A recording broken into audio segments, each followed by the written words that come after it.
Hi, welcome. I'm Tommy, host, and this is a DROPCAST movie poster podcast interview edition. Today, I will talk to an artist that I have been following for quite some time, and he is all over the Comic-Con scene and all the cons. He's doing everything, doing really great live art, and he has a very painterly style. Robert Bruno.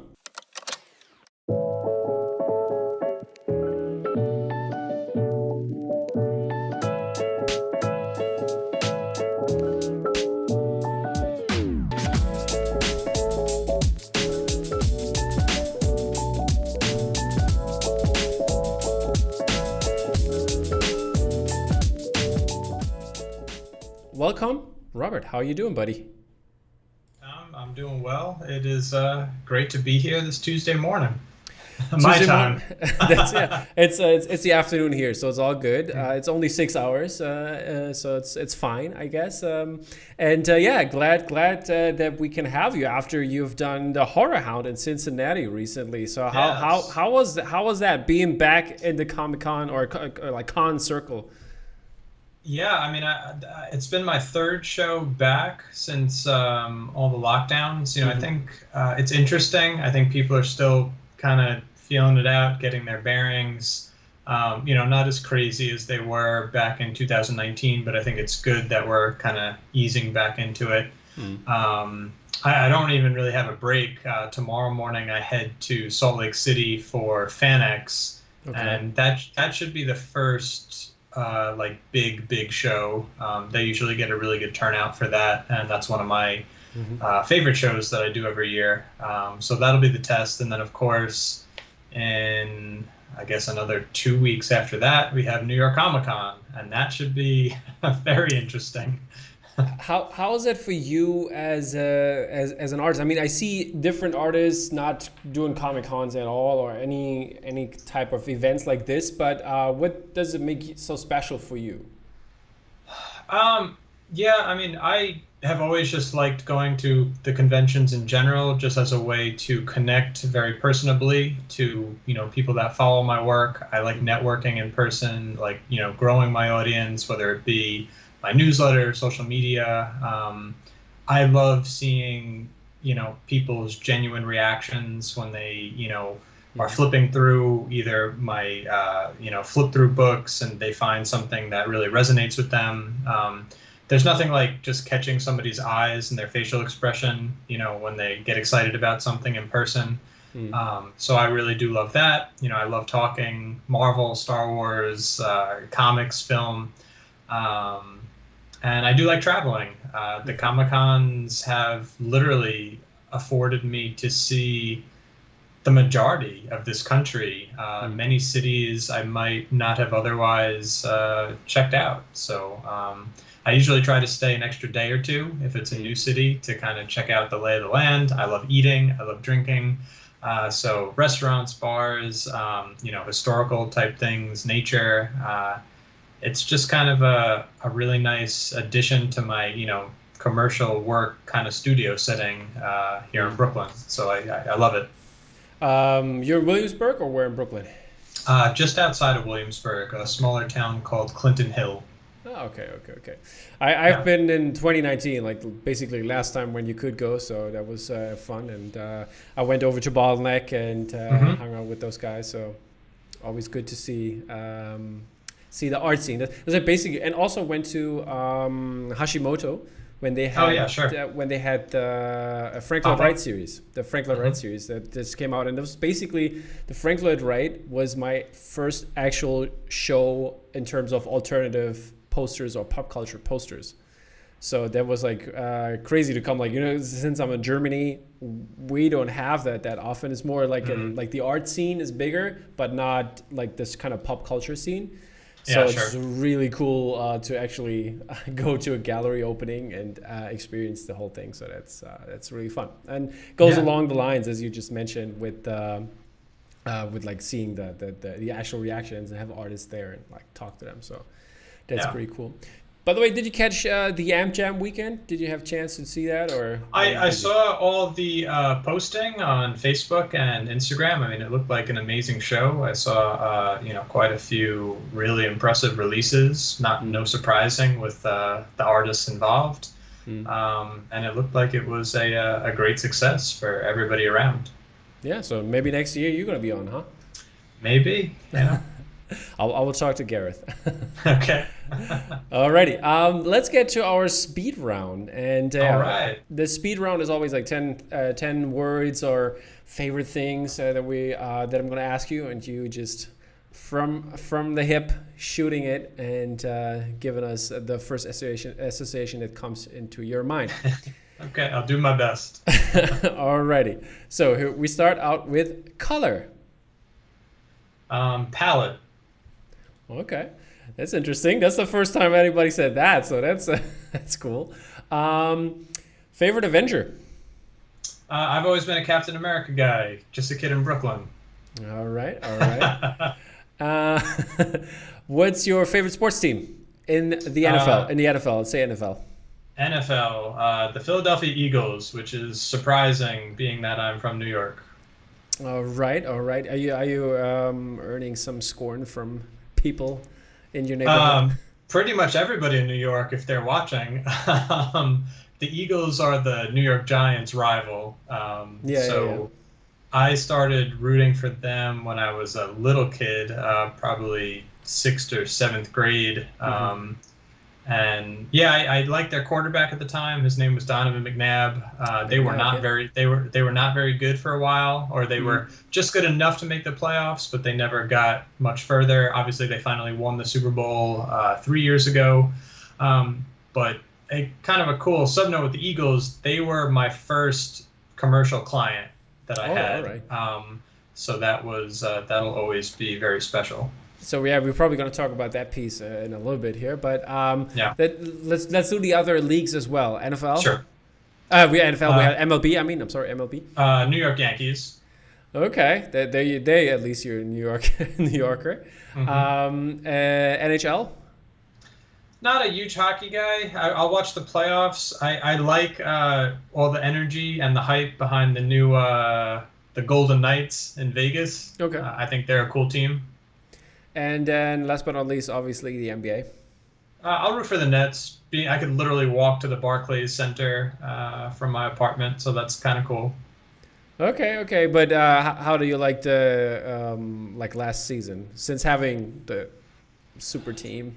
Yeah, the super teams is kind of it's a shame in one way. I mean, it's exciting for people going to the games. I'm sure. I know the hope for Brooklyn was to make the championship for sure and then win it. So I think they probably feel like they didn't go as far as they should have. But I mean, that series against Milwaukee was amazing. I mean, it literally came down to the last shot. So as just a competition goes, you couldn't want anything more than that. Yeah, that's how it's supposed to be, huh? Like I don't know, the first the NFL kicked off, so there was some great games. I mean, the Browns game. I was secretly sneaking some NFL on my phone at Horror Hound. How was it? The Bengals did good. The Bengals did good. It was funny. I was talking to people at the show, and then I was talking to my Uber driver on the way back to the airport. And I feel like at this point, Bengals fans have a very cautious optimism. I understand that, yeah. Yeah, so it was just kind of funny hearing them even talk about a win. But I mean, looking at Burrows and Chase, like the connection, that looked pretty good to me. I mean, it looks good. I think with them, they always look good early, and then something happens. Yeah, I'm a Browns guy, so okay. I know that feeling. You guys are looking real good. I mean, I know you lost to Kansas City, but that was a really good close game. Yeah, and maybe when it comes down to the playoffs, we'll win this one. So it's possible. Fingers crossed on that one. Okay, let's moving on a little bit here. What's your favorite tool? All right, so I'm gonna have to give you two. I'll give you just my Cintiq tablet in general. That allows me to do the commercial work in the style and manner that I love to. But after picking it back up in like the heavy quarantine months of COVID, I do have to say watercolors as well. It's such a nice balance between, you know, a digital and an organic medium. I love working with both of them equally. Okay. What would be your other job if you weren't an artist? Oh boy. So this goes back to my backstory with the Eagles. I came very, very close to becoming a police officer. Oh, okay. I thought you were gonna say When wide I receiver or something like that. Oh, no way. No. I knew early on if I wanted to pursue anything in sports, it would be through my art. But yeah, it would be a police officer. All right, all right. Samurai or ninja? Oh wow. I like the tradition of the samurai. All right. What is your most important thing when you travel to cons? Um, well, obviously making sure I have everything I need, going down my checklist, but Okay, then while I'm there, yeah, let's say material thing. What is the one thing yeah. you grab from the hotel or whatever, or from the con Oh, if there was a fire or something, you know? oh geez. I mean, certainly if I have any originals with me, I try to just scoop those up. Before I leave the hotel, I make sure I have a shitload of water, because that is a real problem at Comic-Cons when you're talking all day. All right, all right. Portrait or landscape? Portrait. Alrighty. Do you have a favorite comic book? Um, you know, I want to say just because I did really love the illustrations in it, I think it was the Secret Wars that had more of that hyper realistic painterly style. I was really drawn to that. I admittedly didn't read it throughout, but just speaking about the artwork, I really, really enjoyed that style. Okay. And last but not least, what song is on heavy rotation right now? Not even right now, pretty consistently. All the time. It's Queen, and I would say if I had to pick a single song, it would be March of the Black Queen, which isn't one of their more well-known songs, but it's an amazing track. All right, that's it. The association is over. You feel comfortable with the answers you gave? I do. Perfect. Alrighty, let's come to the posters that we're going to talk about here, like from the posters that I picked, because you have a lot of them. It's like really hard, and I'm gonna start out with like a little cop out here, which is I want to talk about your sports posters in general because I really love them all. I really love them all, I have to say. And you already mentioned it, the Eagles one that you talked about. It's the one with Dark Peterson and all with all the players on them, right? Who's that? LaShawn McCoy's on there. Ertz. Yeah, that should still be Chip Kelly when he was the coach. Oh, Chip Kelly. Okay, yeah. But yeah, these are the people. So for the people to see now. Let's talk about this first job in the sports scene. How did it come about? How did they contact you? What was the deal? So this is after I had graduated art school. I guess it was 2012. For I think even going on 3 years, I was very much your prototypical starting artist, if you will. I was working multiple part-time jobs. I was trying to just do, commissions for friends, family, the few people that were following my work at the time when I got home from work, trying to build my portfolio to push it out to clients. I wasn't having a lot of success with that for a while. So I knew I wanted to get into sports. I thought I could maybe break into that field a little bit easier than, entertainment like Marvel and Disney, just because there weren't nearly as many artists doing sports work.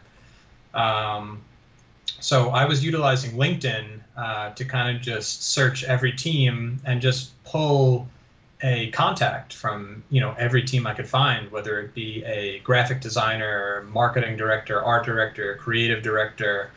And I was just sending them an email like, hey, my name is Robert. This is some of my work. I'd love to collaborate with you and the team on a future project. And I pretty much sent something along those lines to every single team and every single league. And lo and behold, it was the Eagles that kind of reached back out to me right away. They said, hey, we're looking for an illustrator to do a project for our season ticket holders. I believe that was in 2014. Mm-hmm. And it all just kind of came together very quickly. And then, I mean, lucky for you, since this is your favorite team. So how excited were you? Well, in that aspect, it was very, fateful, I guess I'll say. Because out of the 100+ teams I reached out to, it was a team I've been rooting for since I was a kid. It was kind of funny. By the way, how's your family on that matter? So that's one of the reasons why I didn't have an allegiance to the Jets or Giants. My dad was never really a football guy. Okay. My dad got me introduced and very into tennis. Mm-hmm. That's still his thing. That's what we watch together and play together. You're gonna do U.S. Open next then? I've done a few tennis pieces. I actually did a series for a smaller tournament, the Miami Open down in Florida. But I would love to work with one of the majors doing some. I just remember work. I think I talked with Matt Taylor about it because he did for ESPN some tennis stuff. So that was also really cool. Yeah, but yeah. And so tennis is a big thing at home. Because both of my parents played. I remember my parents tried to get me to take lessons when I was a little kid, but tennis wasn't the cool sport. When you're a little kid, so I unfortunately didn't stay with it, but I picked it back up about a year ago, and it's been really enjoyable, now at my current age. But what's your size, by the way? Like, how tall are you? I'm not like 5'9". Oh, okay. I've always been fast, so I can get around the court. Okay, because you look tall, at least in the video, so. Well, all right, good.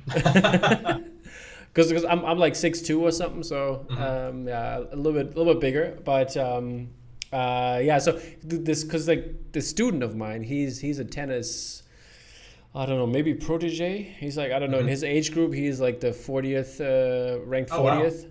And he's the German champion right now, and I think he's gonna like take a break, like a sabbatical year. To play tennis. I guess that's what he's going to do before he finishes school. Let's see if he finishes school. I hope so for him at least. But maybe this is going to be the big break for him. So fingers crossed. Amazing. I mean, best of luck to him. And of course, you have a couple of great players right now with Zverev on the men's side, and obviously Kerber has been a great women's champion. So Germany's looking good in the tennis world. Indeed, it is. It's a big hobby over here. But So let's talk about some other sports pieces here. Sure. I mean, you've done a lot of basketball as well. I mean, you've done a great Jordan piece, which is amazing, and you did, for example, the OKC Westbrook for Cycle. And how did this all happen? Is it all bounced off from the NFL work that you did, or? I do attribute that. I think it kind of just created like a snowball type effect, because, then I was posting about it, the team did a post about it, and what I have learned about the sports community is, especially with the pro teams, all of the art directors and creative directors know each other. A lot of them bounce around from team to team. So literally, just sidetracking a little bit, after I finished the job with the Eagles, it was only about, I'd say, a month before I got a call from the Miami Dolphins to do a similar type of project. And then, like I mentioned, it was kind of just like a snowball, like picking up steam, going down a mountain. I ended up doing jobs for Cycle Media because they covered a lot of sports, a lot of social media type content. ESPN, the MLB, just their social media platform, a few more pro teams. I did the season tickets for the Indiana Pacers. I had been working for the Chicago Cubs before COVID happened. Okay. And then just recently, the poster, the commemorative poster for the Pittsburgh Pirates. That's probably my biggest job for the pro team. That's a good segue. Let's talk about that here. It is a great piece. We talked about it on the latest DROPCAST release podcast, and Thank you. we really love it. And how did this come about, and how was it to, like, I don't know, like I think I would feel very honored to do this very inclusive and important project. Yeah, no, I couldn't agree more. Just being a baseball fan, that moment is very historic for baseball. You know, the first all-minority lineup with those players. And that team also then went on to win the World Series. So for the city of Pittsburgh, I mean, that's like one of the all-time, you know, sports moments, years, and they have a pretty rich sports history. They do. So it was one of those projects that, you know, as soon as I started doing it, I had this, I'd say a good pressure to really just do a great job representing the players involved, the team involved, and really everybody in the city that was like a part of that year. Yeah. And how was it in terms of, because there was like a live panel thing, and I think you met some of the players, and can you elaborate a little bit on that? Yeah, so they had a 50th anniversary event to commemorate, you know, that day. It was September 1st, 1971. And, you know, thankfully 4 out of the 9 players of that lineup I illustrated are still alive, and honestly, they look incredible. So the MLB and the Pirates facilitated this kind of commemorative panel where they talked about the experience, you know, what that meant for them, you know, what they see with baseball kind of since then, how it's become more inclusive and involved for everybody. And, you know, I just knew I had to get the piece done for that day. When I was invited to this event, and I was, you know, thrilled just to be there.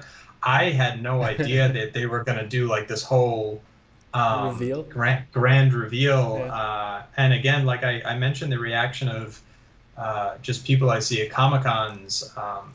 For me, the best part of that night was seeing the players. I imagine. You know, really stare at the poster, look at, you know, both their illustrations, their teammates.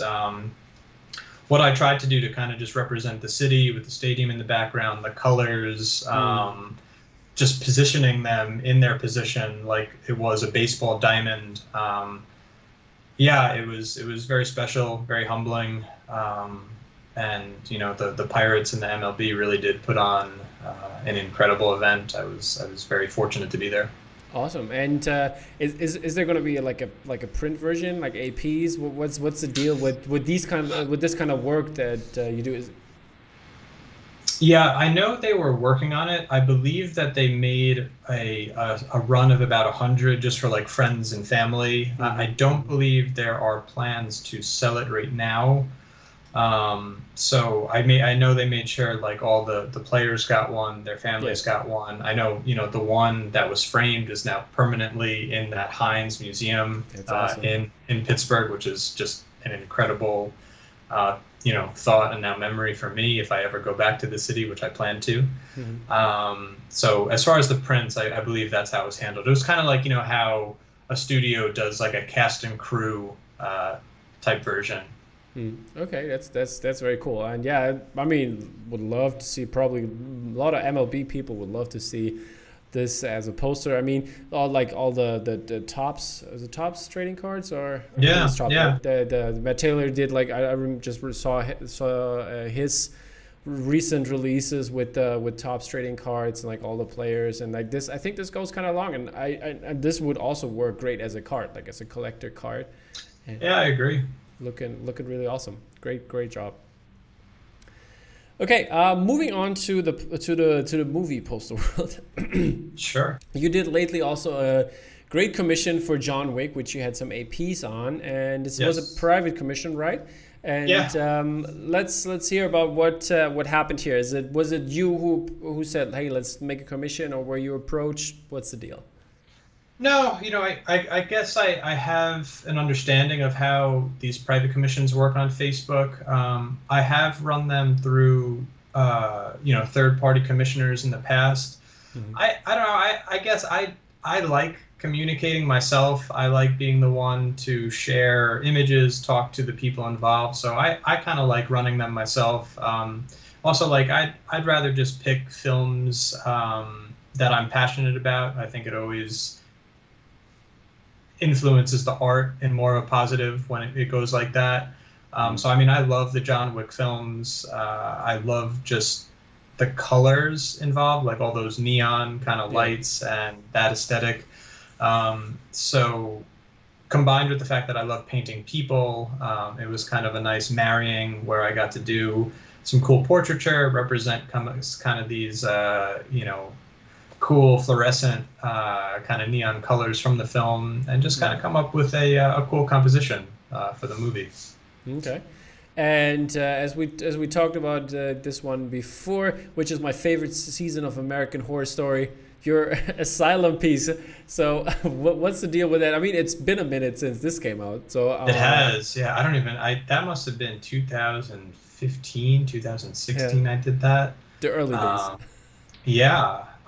So I don't watch the show, admittedly. I've never seen an episode. So I just tried to do some research on that season and the main character, and I thought it would be really interesting because I knew there was this like kind of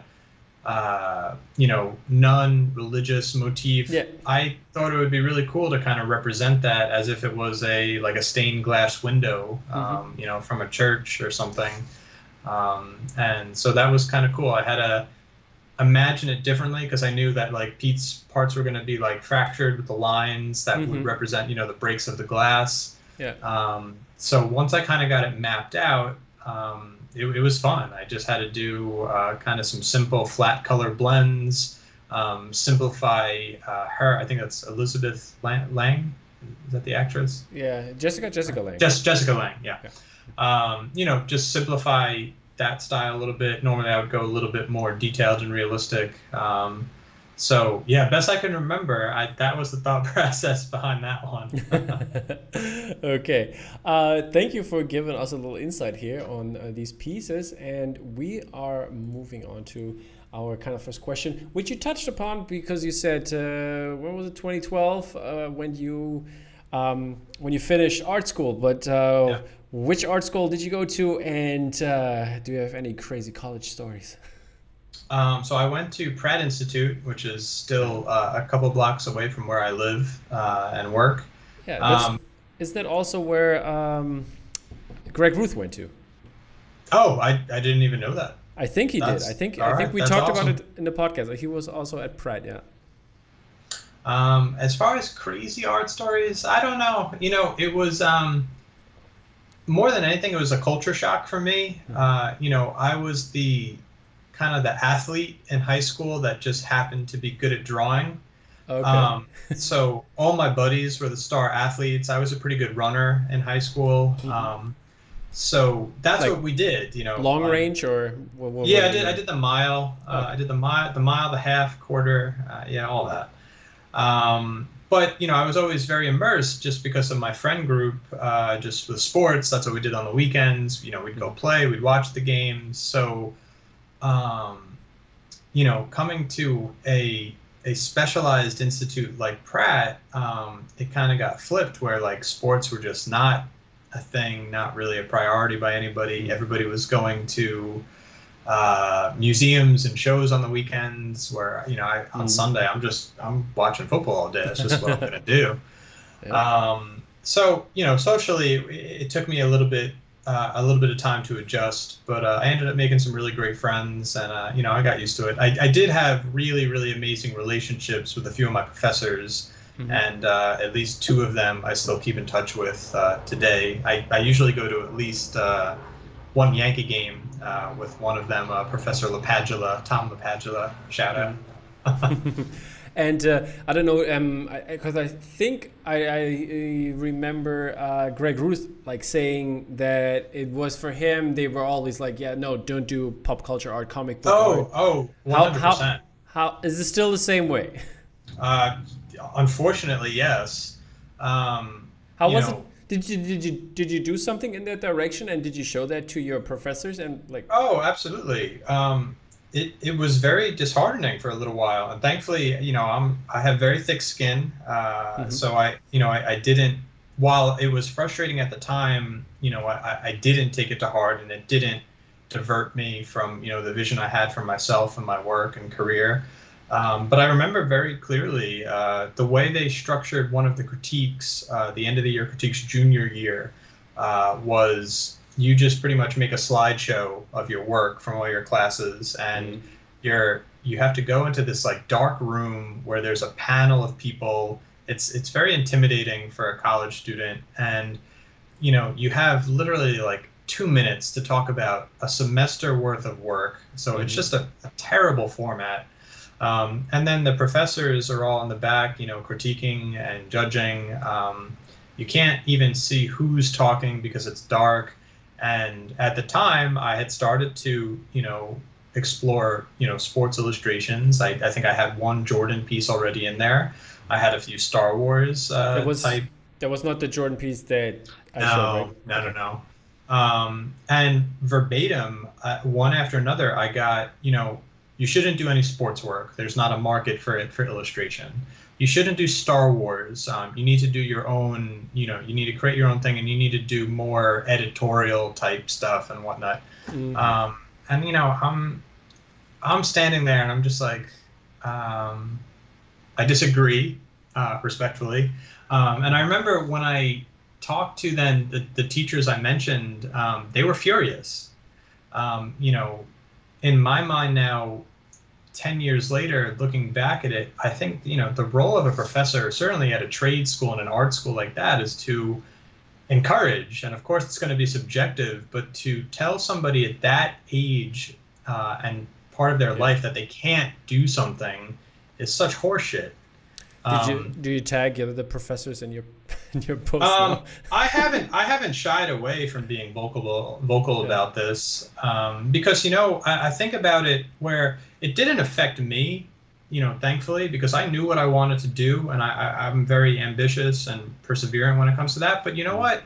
I'm sure that there were kids that heard something like that, and it totally disillusioned them to pursuing that, and that's horrible. Yeah. I totally agree with that, and maybe some of the art professors see those interviews and see what they have done or not done with the people. But yeah, I mean, good for you that everything turned out well. I was able to I was able to use that little chip on my shoulder to channel it into motivation, and it gave me more of a drive to prove people wrong, honestly, and I'm happy to keep doing that. Awesome.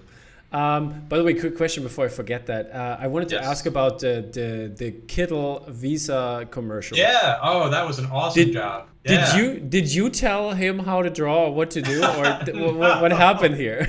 No, I didn't have. I only got in contact with him after the piece. Oh, okay. So I saw that I shared it, Visa shared it, he shared it on his own thing, and I messaged him. I'm like, hey, thanks for signing my painting. And then he was so funny. He's like, "Oh my God, did I do it right? Did I offend you?" I'm like, "No, man, I'm messing with you. It was awesome." And then now, we've kind of kept in touch over the years. I mean, he's one of the best tight ends in the league. So that was one of those surreal jobs because it was a Super Bowl spot. It was just wild. And so you're still in touch with him? Yeah, we follow each other on Instagram. That's awesome, man. That's a great story to tell. Yeah. Okay. So how did it turn into movie posters? What was like the first movie poster you did? Is there like can you name it still, or? Yeah, I want to say, because I got involved with the Hero Complex Gallery, I want to say 2014, 2015. I think it was probably the Asylum piece we talked about. I did it for one of their shows. I think it was a licensed show for American Horror Story. But I started doing the film posters when they would have the group shows where they, I guess, did it specific to a director or a genre. So I want to say the first film poster I did was Gladiator. Gladiator. Okay, I didn't have that. Yeah, no, I'm glad you didn't pull that one up. As an artist, that was one of my first film posters. So we've done quite a bit of learning since then. It wasn't bad. but I do think I'm much more polished at this point in my career. But yeah, I believe that was my first one. And then I just did films that I loved. I know they had a Stephen King show. So I did Shawshank Redemption and The Green Mile. I still do like those pieces. And yeah, I was thinking about artists and illustrators I learned about in college, the Drew Struzans, Bob Peaks. And while I admired their style, it was important for me to retain and kind of develop my own style organically as we kind of progress. So I think I'm inspired by certain things that they do in terms of composition, just style, some of the outlining. But I think I've been able to incorporate some of my own voice into the film posters and certainly the sports work as well. Is that also something like looking at Bob Peak and Drew Struzan and all those like artists that basically made it in the pop culture world? Is that something they teach at Pratt, or is it like yeah. The teacher I mentioned, Tom LaPadula, he taught just a history of illustration course, which was one of my favorite courses, because we just went from the early illustration. I loved learning about like the fashion illustration in the 20s, like all the way up to like the Mad Men type times. Like that whole show is kind of just an ode to the art and the advertising of the 50s, 60s, 70s. I have a great book, by the way. I think I got it for €5. It's a Taschen book, which is which is great stuff. Yeah, they do, and it's like this book is called American Shop Fronts of the 60s. Yeah, and it has like totally cool styles. I was like, for $5, this is a steal. I'll take that home. But so learning about just that progression, that history, I was fascinated by it until you get into the Norman Rockwell and what he was doing for editorial work, all the way up until I guess the 70s, 80s when Druzin was doing album covers for a while, and then he got called to do a film poster, and that really did, he wasn't the first one, but he really popularized it to the point where he became like a rock star.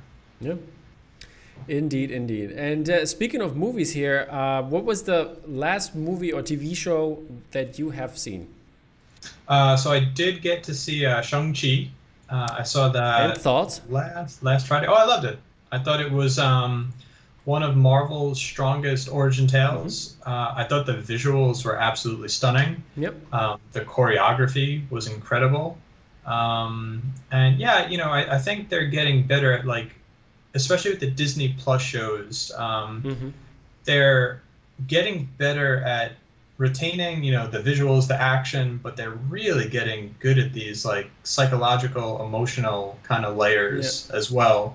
That was no different than, in Shang-Chi. Did you catch the Hawkeye trailer that came out yesterday? I did. It looks fun. It's different than what I was expecting, but I guess so was Loki. Yeah. So yeah, I'll be watching that as soon as it comes out. I'm sure I'll add a watercolor piece for that too. Very good. I think that's what the fan group wants to know. I think. And TV shows? Any TV shows? What are you watching right now? Since we talked about comics, I started watching Why the Last Man. The first 3 episodes are out. Oh, okay. And Hulu, and I love the comic. Big comic fan there of this one, and TV show is good so far. Yeah. Liking it, yeah. All right, I haven't caught that one yet. I might have to add it to the list. I think it came out on Sunday night. Oh, okay. Very cool. The first 3 episodes, so yeah. So yeah, as far as new shows, I know Billions just came back on. I do like that one. So I watched. I think they have 2 new episodes out. I didn't start on that yet. It's it's not one I'd recommend for everybody. You have I love the show. I didn't start the new season. Okay. I didn't start the second half of the season yet. Still have that. I could see why people don't like that show just because of the subject matter. But I think the writing is very strong. Yeah. I think the characters are compelling. I think I'm sorry. I started and then I binged Yellowstone very quickly. Oh, okay.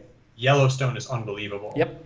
I can't like it too. wait for that to come back. I think it's in November or so, And season 4. in December, you get the spin-off series, the And 1883. yeah, I think it's shoot, who's the actor? It's Billy Bob. They got now, Yes. So and I they mean got Faith that's a Hill, Tim yes. McGraw. Everybody's gonna be in there. So that was, as soon as I saw Billy Bob, that was an easy sell. There you go. I thought, Um, for me, one of my favorite like single seasons is that first season of Fargo. oh Um, yeah, one yeah. of my favorite TV seasons of all time. Yeah, it was the first one, was it, or the second one? First, yeah. First one. Mhm. Yeah, that was great. Yeah, Billy Bob knows how to act sometimes, not Yes. always, but sometimes. um, so what is some must-see movie or TV show that you're really looking forward to? Well, I think my number one right now would be Yellowstone coming back. I'm very excited for Hawkeye. Hmm. I think Disney. Do you watch Succession? No, I Mm. haven't started Succession. If I people have told me if I like Billions, I'll like Yep, Succession. yep. I All think right, so Succession is better than Billions, in my oh, opinion. interesting. Okay, well, I'll add that one too. Third season is going to Um, come, I think, at the end of the month. well, I mean, whenever I start something, I ended up watching the entire season in like a day. So, Yeah, oh, that's what it was. I didn't watch the first two seasons. I was like, oh well, it's sometimes people overhype stuff, so I was like, I'm not gonna jump on that train. And yeah. then I did, and it was and my girlfriend and I we watched it like in a week, both Oh seasons. wow. Yeah. So it was like super fast. Well, it's a testament to everybody involved with the show when you get that intrigued and interested in it that you just Mhm. wanna, you have to know what happens. Yep, and that's definitely the feeling you will have. So I'll promise you won't be disappointed. All right. And any movies you're looking forward to? Yeah, I mean, geez, I feel like we're still getting the hangover from 2020 of things that Yep. are so, I mean, the Mission Impossible films, you have the Bond movie coming out, obviously, I just got some Spider-Man, just got some tickets for the Bond movie nice. for the IMAX, Um, so I'm excited for that to finally see it. I'm even, I think it comes out really soon. I'm really excited Yeah, for the Ridley Scott movie with the Adam Gucci, Driver. the Gucci No, no, one. no. It's like the medieval, like Oh, with oh Adam yeah, the Driver. last duel, the last duel. Yeah, that looks awesome. Yep. I'm a sucker for most of his period piece Hmm. movies. Hmm. So yeah, I mean, I'm sure there's more, but that's what jumps out to me on the top of my head. Did you get tickets for Dune already? Dune is another one I haven't. No. What I like to do, because I have the Alamo Draft House right by me in Brooklyn, so honestly, man, I'll find like a Tuesday morning, and I'll just go and I'll have the whole theater to myself. And IMAX? No IMAX? No, it's all right. I'm sure that's a movie to see in IMAX, but I'm so spoiled, like just being able to have drink and food throughout the movie at that place. So Oh, okay. Yeah. I'll see it there. I'm lucky. I have I know the owner of the IMAX, which is like 10 minutes from my house, and Oh, that's awesome. so I sometimes I get those luxury privileges with like with a certain screening that is only for the people that work there, and like on a Monday morning 9 a.m. viewing or Yeah. something like that. So that's really Wow. nice to have. Yeah, That. I mean that's a great connection to have. And we had like for my 33rd birthday, I think it was 2 years ago or so. We had I got the whole cinema for my friends and I, and Oh, nice. so that was really cool. We were like around 50 people, and we watched Star Wars, like original 1977 35 millimeter 4K copy. Oh, that's wild. Very That cool. was really cool and really crazy, and it was tons of fun. So I'm to sure. actually see Han shoot first, Yeah, there you go. these kind of things. But yeah, so this is also always a pleasure to have that close by, and I see Dune the first time. I'll go on Saturday, and then I'll go back on Wednesday, and the first time will be in iSense and the Dolby Theater, and then the second time will be in IMAX. So then I can't compare. There you go. Speaking of movie in general, do you have a favorite movie? I would still have to say my favorite is Gladiator. I know that was Okay. my first poster. Gladiator is definitely one I can watch over and over again. Yeah, it's one of those movies that, like, on the surface, it seems like a very macho, like, action movie, but then when you pull it back a little bit, it's obviously just about, you know, revenge, vengeance, you know, avenging your family, you know, meeting your family again, you know, in an afterlife. Even, like, you know, when you look at Commodus's story, you know, Joaquin Phoenix acted the hell out of that role, but you know, I do think about how it would be if you know, I had this, like, great father and he favored, you know, this other guy, you know, over me. You know, it's like interesting to think about. Yeah. Psychologically. So when is your reboot poster of this one? I have been thinking about it. I don't know. That might have to be a job for 2022, maybe even late 2021. We'll see. All right, people. So you Facebook people, you all know how to get into work. You know how to do it. So we covered that part. Yeah, that's live there. I'm committed. Exactly. You said it here first. So speaking of the alt or movie poster in general scene, do you have any favorites right now that you really, really like? Like, this is what's up. People should know about this one, or as far as my work? No, could be if you love your work so much, you can mention it, of course. No, I thought you meant if there's any, like, projects I have coming out. No, that's going to be later. That's going to be later. Okay. As far as the artist, I mean, I am very, very captivated by anything Greg Ruth does. I've really never seen anybody command a pencil. And I consider myself to be very efficient with a pencil, but he has just transcended that medium in ways that I did not think were possible. Just how he is able to render materials and smoke. Yeah, that's what I said. If I ever commission Greg Roos for anything, I just want smoke, flames, and stuff. Yeah, just do that for me. And I mean, the painstakingly detailed pieces where he's, you know, rendering out blades of grass. The Memories of a Murder. Yeah, I mean, I just like, I don't think I'd ever have the patience. So I give him props and kudos for that. I love how he then scans in his pencils and he does just, like, simple color work for the posters. Let's see, who else I love. You probably like that. You should check out the interview that we did, and, like, I don't know. I'd love to. I asked him. I think it was the third interview ever that I had, like, for the podcast when it came out over 1.5 years ago, and he was, like, saying, yeah, he because I asked him, like, if he uses Wacom or anything to, like, do anything. I just use the Mac and put it in Photoshop, and the rest is all, like, doing his artwork, and which is crazy, like, scanning this and having the details. It's incredible. Yeah, you could see that the digital, you know, we'll call it enhancements, are so minimal. You're really getting his hand, you know, and everything he does. I love pretty much everything Rory Kurtz does. Have you seen the new Frank Lloyd Wright series piece he did? I think he revealed it yesterday. Maybe not then. I was probably on the road most of the day yesterday. Oh yeah, you should check it out. I will. The first one, the Talzine one, is amazing, and now he did a second piece for that, and it's just incredible, just incredible. Yeah, I think Rory has a mastery of creating, I'd say, more simplified compositions, but then he has such a way of commanding, like, the color palette throughout them, to make everything look like it's just part of, you know, that one scene and image. He is another one who's very, very masterful at rendering textures and kind of varying that.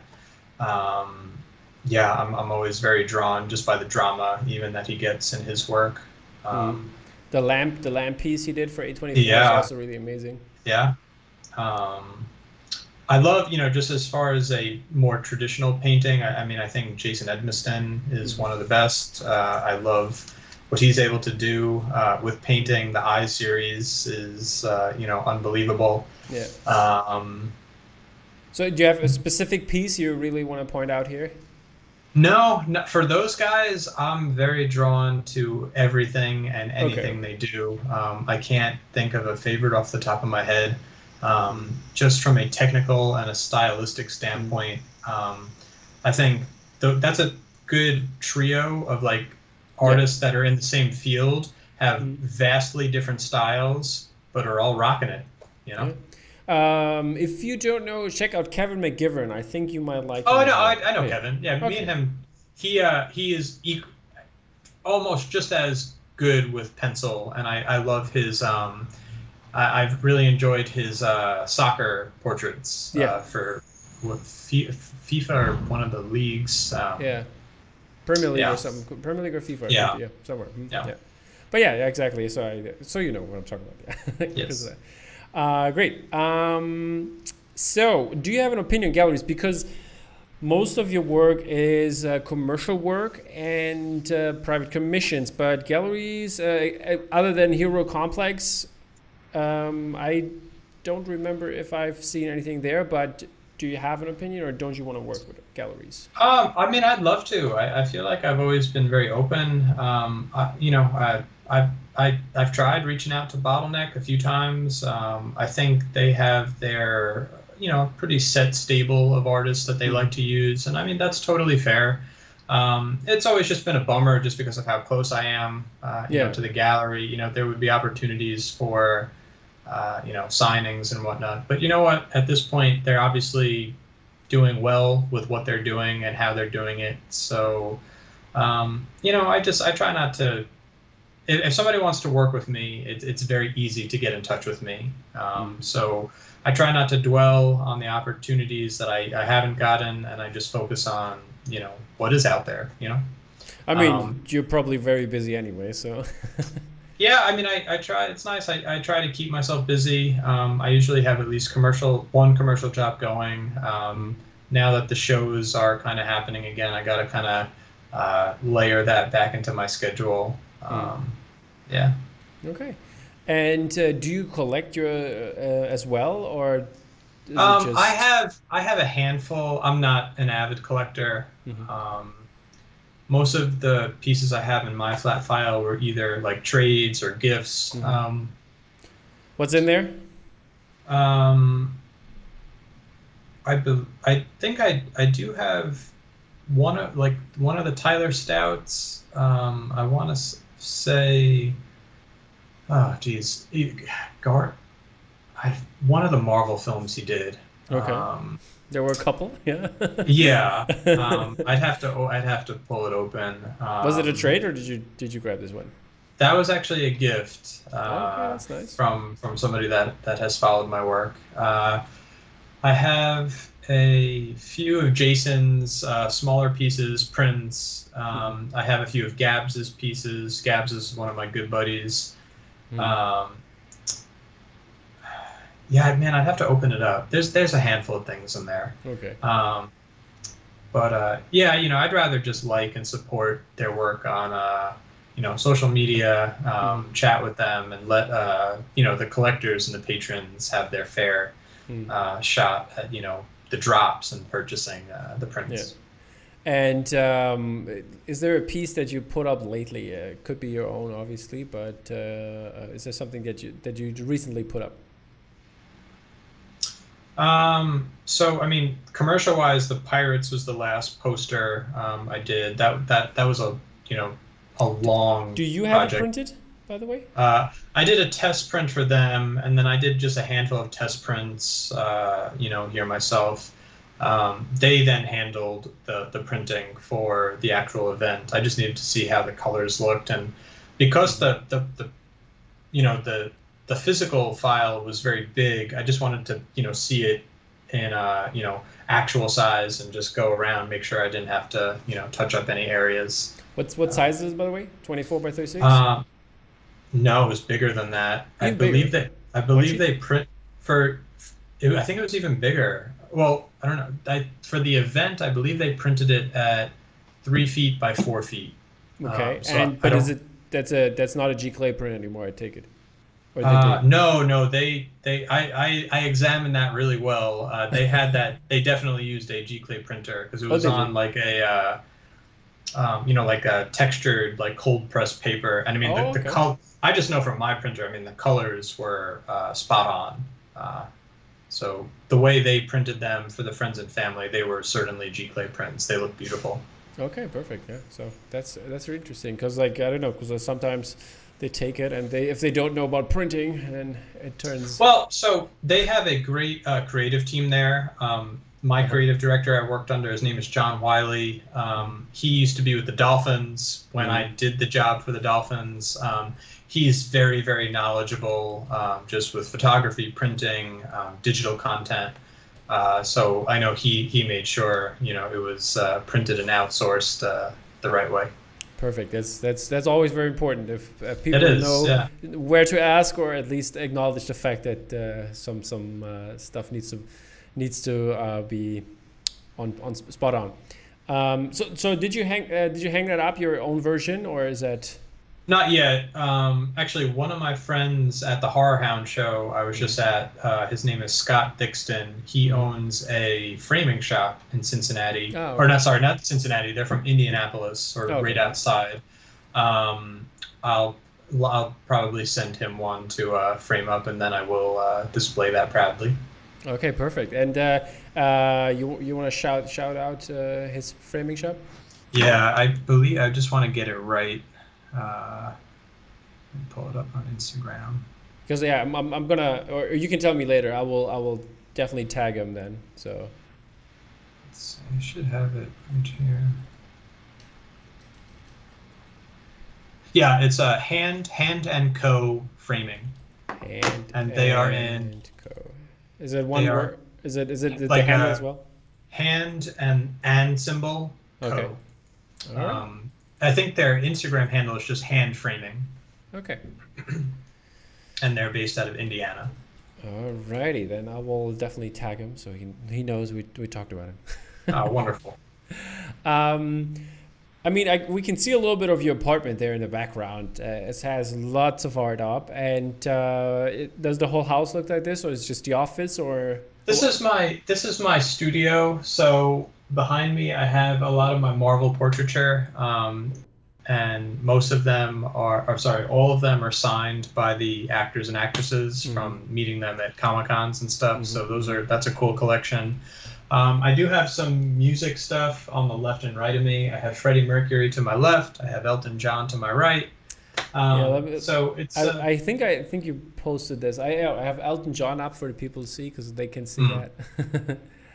Yeah, I had wanted to get into just music type pieces and illustrations for a while, and when COVID hit, I wasn't traveling. My commercial work kind of took a back seat, so I had all this extra time to Mhm. finally do a whole string of just personal passion projects that I had wanted to do for a while. So that was certainly one of them. Okay. And since you have like I don't know from the photos that you gave me, and I think you put that on the internet as well for an interview that you have done, right? Was it? Oh yeah, so that was still the Pirates I job. was. Oh, The oh, okay. MLB, yeah, Major League Baseball actually hired a videographer and photographer to kind of shoot myself while I was working throughout the project. Hmm. So the Pirates ended up using a little bit of that footage in the video they created. Hmm. Um, and yeah, so all the shots I sent you were from that photographer, videographer, and I will certainly give you his name. Yeah, yeah. That's Brad Cohen, very talented guy. Brad Cohen. Alrighty. Yes. And so these pieces, I mean, your apartment looks beautiful. I'd say that's with all the Thank you. with the brick wall there in the background. That's really cool. And is that that's your living room? I take it with the bricks, right? Or is that? Yeah, so we had one day he was here for 6 sessions throughout that project. So Yeah. one day I set up my more like mobile tablet that Okay. I'll travel with, just to get some variety, and I worked on one of the player illustrations from the comfort of my couch. Where do you like to work? Exactly where I'm sitting now. Okay, okay. And then when I do my watercolors, that's in my room because I have my like standing table right by a window, so I get really nice natural light all day. Okay, that's very cool. So, what would you say is your favorite part of your apartment? Oh boy. That's a good question, huh? That's tough. I feel like my apartment overall is a very well-rounded and healthy representation of me. Hmm. I've been living here a long time, so anybody that knows me would walk into here and know that I lived here. So it's tough to kind of single out a Do part of it. when people come to your home, is that Yeah. are they going to be in awe, like a museum kind of awe? Because like that's what I get, because I have so many pieces up. They'll like take like 20, 30 minutes just walking around looking at the pieces instead of just interacting. I don't, maybe not museum awe. I think mine are definitely like in my living room. I only have four pieces Oh, up. I okay. have some of the Tarantino posters up. Hmm. So they're spread out. I think it's more like in here it's more like a gallery type setting. I don't know. In my living room, I've tried to put up pieces that just kind of complement, like the colors and just very clean, just one piece per wall. Oh, okay. Okay. So yeah, I like the vibe. Yeah, I mean, it looks great. I have kind of the same kind of style, so it's we would get along if we would share an apartment greatly, I guess. Alrighty. Let's talk about more of your future work. Is there something you're working on right now that you can talk about? I know there are NDAs and stuff like that, but I don't know. Maybe you can tease us a little bit. But what's up?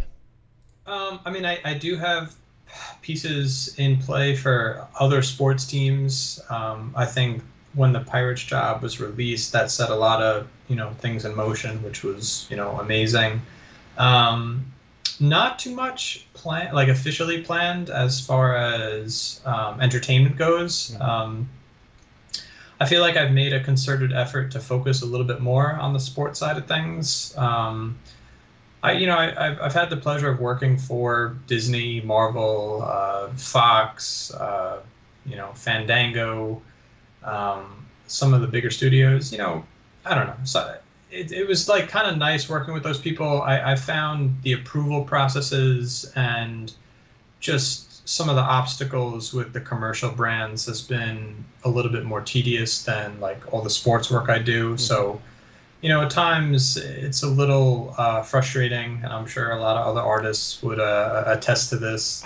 How is it, by the way, with in a sports context, for example? How is it with likeness? I mean, since when you have movies, you have the actors are like, yeah, I don't give my likeness away, blah blah blah. Yeah, that's How's that? something I don't have to deal with sports. I think the sports guys and girls are.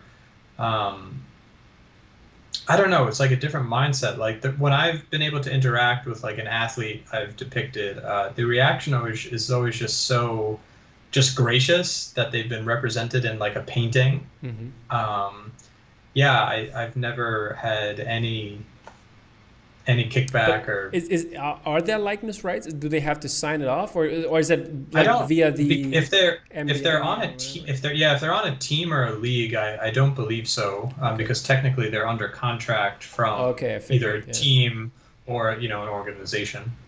All right, that's interesting. And how is it in general with your project? How do you approach like a sports project or a movie project? Is it different?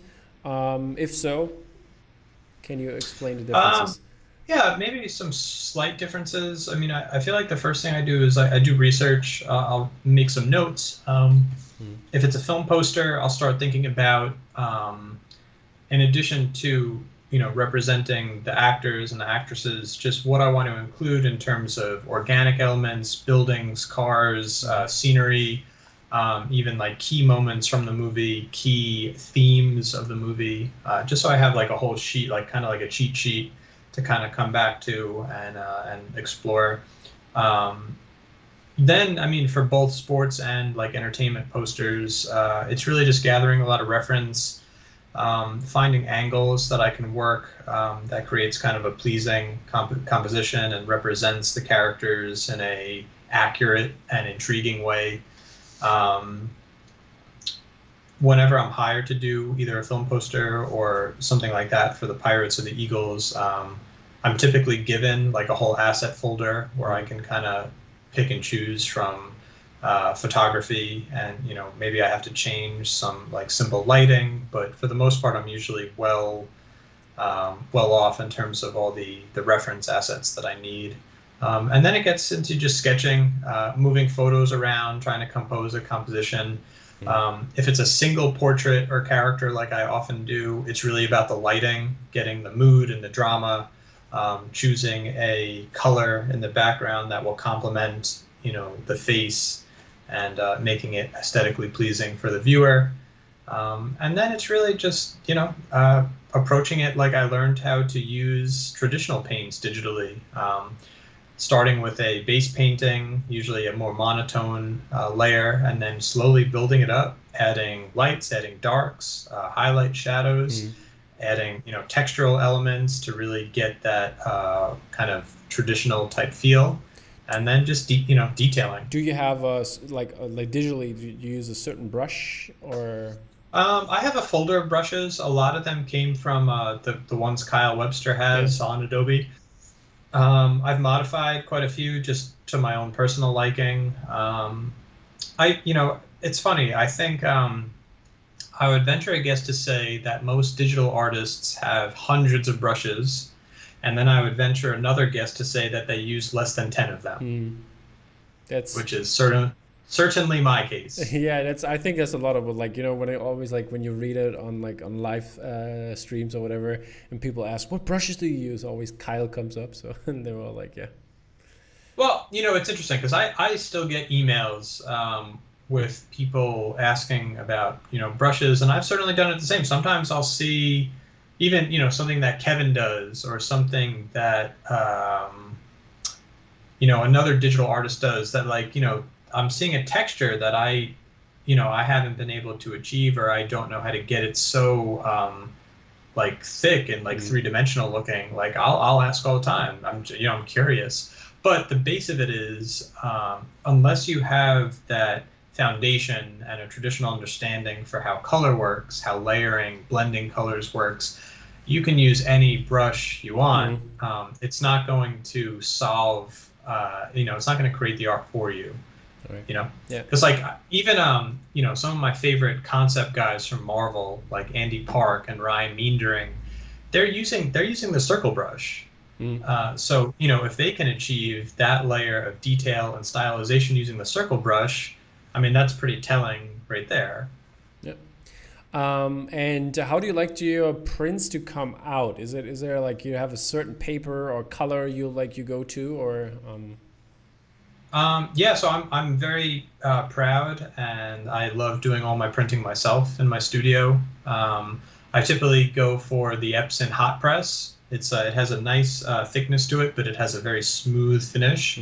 So I think especially for some of the brighter colors, it represents all those middle tones and half tones very accurately and very, very vibrantly. So that's typically what I go to in terms of printing. All right. And what would you say is or was your most challenging work so far?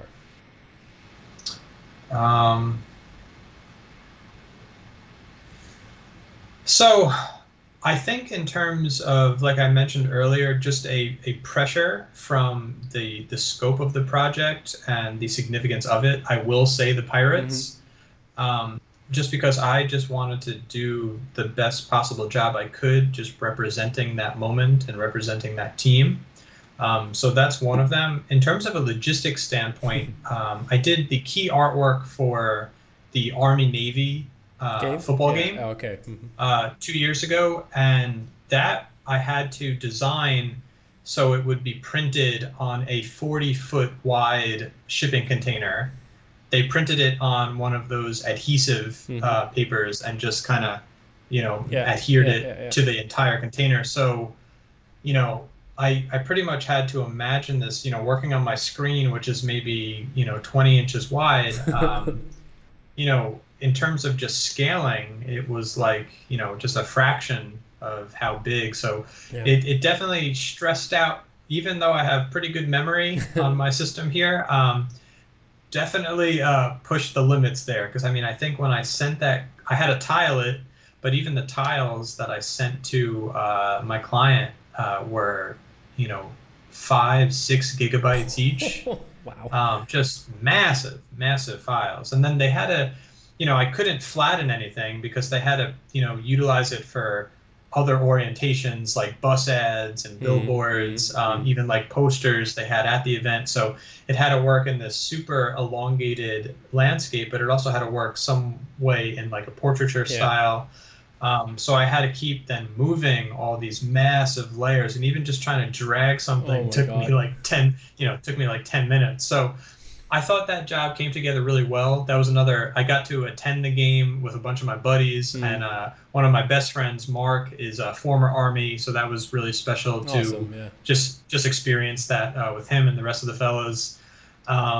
So that, because of the physical size of that kind of stopped me in the tracks when I walked in, and I just, I saw it all printed. And then I did like supplemental artwork, so they had it printed out on like cornhole boards where people were playing with the beanbags. They had posters all through the venue. So everything came together really well. I will say that's probably the most stressed I've been, just because of how slowed down I got creatively because of the physical size of the files. Yeah, definitely. Also, it's very nerve-wracking when I've done hours and hours of work, and now I'm trying to save something, and just saving it takes an hour. Keep praying that everything goes through. Oh, exactly. My God, yeah. And it got to the point where, just to keep my sanity, I would have to stop and save every like 20 minutes or half hour or so, which again, normally I have a very good flow while I'm painting. My digital style, like I said, is very similar to my traditional painting style. So it's a very seamless process in terms of how I build a portrait or build a character.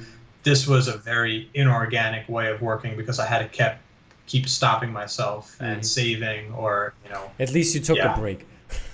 I did. Yeah. Okay. So is there any IP or idea that you want to work on in the future in either older, newer movies, TV shows, music, other sports? What do you want to work on?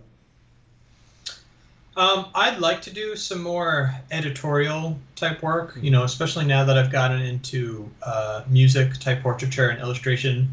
I would love to do some work for magazines like Rolling Stone, Esquire, GQ. I love painting people, so I'd love to just do more portraiture type work where there's maybe like a simple narrative or background element. I have certain clients I'd like to work with in terms of the sporting world. I'd love to do some work for Nike. I feel like that's the pinnacle of, like a sporting name and brand. In what way with Nike? You want to like design your own shoe or? Anything, even, Nike is the sponsor of a lot of the leagues. So even doing just athlete illustrations. Okay. I know there was an artist, Alexis Marcoux, French, I believe, a French artist, and he did a series for them, just pencil drawings where they utilized them in some of the Nike stores as like banners and stuff. So I think there's a lot of versatility there, and I could definitely see just some of my player illustrations being used as like backdrops and whatnot. So that would be. I would also think that when you watch like the NFL games, they have the illustrations of the players on there right now. I think that would suit you very well. I've already spoken to one or two creative directors about the possibility of doing an illustrated version of that, and I think a lot more teams now are going in a more progressive type way, so they're very open to new media and new ideas. I'd also like to team or maybe learn some basic animation myself and do some, especially if I have my sports work layered, do some simple animations of, doing the rendering of the player, then with like kind of the painterly backgrounds, the accent lines I do. I think that would be cool. And I think a lot of teams and brands are trending towards a more interactive format, especially for social media. So I think that would be smart. I'd love to do more prints from Marvel. I had started a series of Gray Matter. Um, but like I said, it's just kind of when somebody reaches out to do work, I'll be here waiting. Alrighty, that sounds good. So let's come to my favorite question. I'm really excited what you're going to say to this one. Which fine or classical artist would you like to see make a film poster, and what movie or franchise would it be? Oh, wow. Well, I would say I was always very drawn to the painting style of the Renaissance artists. So I think either like Rembrandt or Caravaggio would create a kick-ass movie poster. Based on their style, I would love to see them do like a Gladiator, or even, oh my God, like Kingdom of Heaven would be unbelievable. Seeing them do all the armor and the battles and whatnot. I would love to just see that, their take on something like that. All right, yeah, that's a great answer. And now let's come to your monologuing part that I promised to you. Do you have any tips for the beginners out there when it comes to the hardware, software, utensils, social media, life tips of being an artist, anything you can think of, let the people know. All right, I'll try to break that down and say something about each. As terms of hardware goes, I mean, that's easy. You can Google anything, any tablet. If you want to try digital, you can start with a base model Wacom. I think it's still called the Bamboo tablet, which is not very expensive. It'll get your foot in the door in terms of painting digitally. I mean, at this point now, even just having an iPad, just download Procreate and start playing around. I think I learned a good deal in college, but so much of Photoshop and these programs, I think it's better just learning by trial and error. There's 1,000,001 ways to do everything. Like, so many artists that work digitally, but none of us work the same way, but we still get to a very similar place. So I think it's important not to get bogged down on somebody else's process or style, somebody else's brushes, because in the end of the day, like, that's not what's going to create great artwork for you. It's going to be the work you've put in, your training, your foundation. All right, so I can easily go in a lot of tangents, but all right, so for hardware, that would be my advice. If you want to do traditional painting, I mean, you don't have to buy anything expensive to start. Watch tutorials free on YouTube, or buy books that are inexpensive on Amazon, or even audio, or books on your iPad and Kindle. You could get just incredible information and insight just from looking and reading. In terms of social media, I think like anybody right now, social media frustrates me.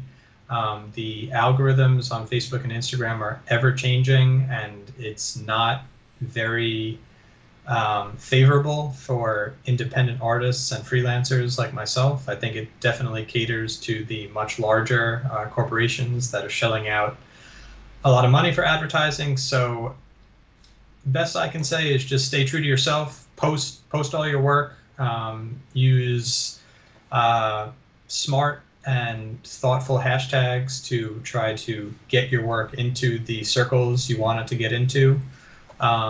Don't be afraid to paint existing properties, like me and Greg's professors said to us. If you want to do Star Wars fan art. If you want to do Marvel, do Marvel. If you want to do your own stuff, that's great, do that. I think it's just like very important when you're starting out not to limit yourself and be discouraged by any one piece of advice somebody said to you. So I think staying true to yourself is very important. All right. Those are definitely some really great advice, advice that you gave us here, and I hope the people use that.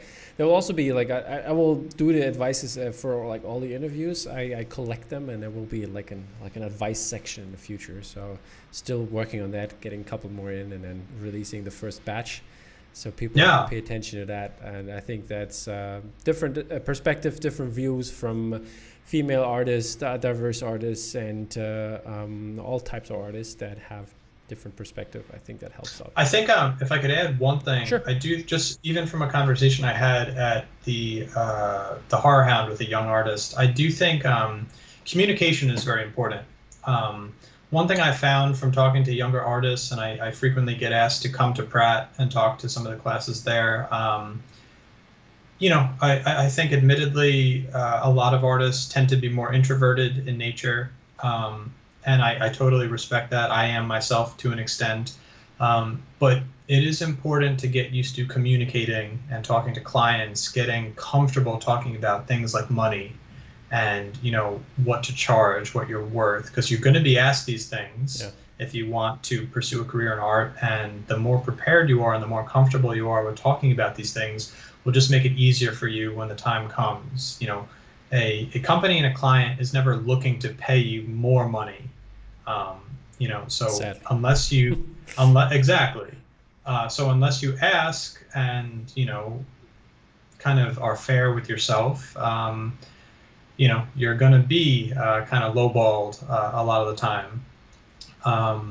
The more you can get comfortable to talking with people, the better you'll be at even just expressing your ideas and dealing with art directors or marketing managers or any of that. I think it'll just help a lot and pay many dividends in the latter stages of your career. Indeed, that's very important. I think that we added this part because this is the bread and butter of your daily work if you want to make it financially in some sort of way in the artist world. But before I let you go, please feel free to shout out anybody, friends, family, fellow artists that you want to shout out, and let them know that you're thinking about them.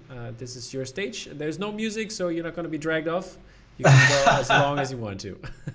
I'll give a quick first shout out to my buddy Marco Manev. I know it was just your birthday, either yesterday or the day before. Yeah. I know I've been terrible at keeping in touch, but miss you, man. I hope we can get to another Comic-Con together soon. I'll give an across the sea shout out to my buddy Gabs. I miss you too, man. I wish you were coming to New York Comic Con so we could play beer pong again. Obviously, I'll give a shout out to all of my friends and family, and really anybody that has shown me continued support and motivation over the years. I'm constantly inspired by what I see and the comments I read on social media, emails. Just a million thank yous. And thank you to you, Tom, for having me on here. This was a really great conversation. Thank you so much for coming on. It's been totally my pleasure. And finally, I could talk about sports with somebody. Because there you go. Most of the time, the artists, they're like, yeah, I know about sports. But when I start like talking fantasy and numbers and stats, they were like, what is he talking about? Yeah, no, I hear you. You know. Before you go, let the people out there also know where they can find you on social media or your website and whatever you want to plug here in terms of getting your work seen and bought. Yeah, my pleasure. So my Instagram and Twitter are both at rbrunoill, ILL, short for illustration. If you just type in my name on Facebook, my pages should come up. It might be Bruno Illustration for the business page.